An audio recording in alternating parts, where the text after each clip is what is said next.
ఓం నమ శివాయ.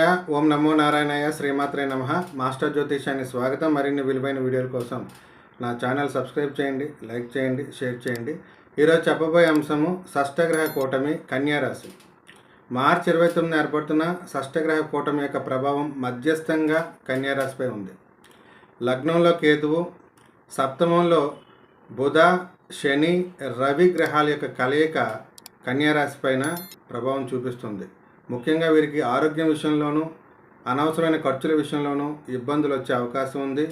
అది కాకుండా మానసికంగా తెలిసిన కారణానికి, తెలియని కారణానికి వీళ్ళు వ్యధ చెందడం, డిప్రెషన్కి లోనవడం అనే అవకాశాలు, లేదా డిప్రెస్ అయ్యే అవకాశాలు ఉన్నాయి.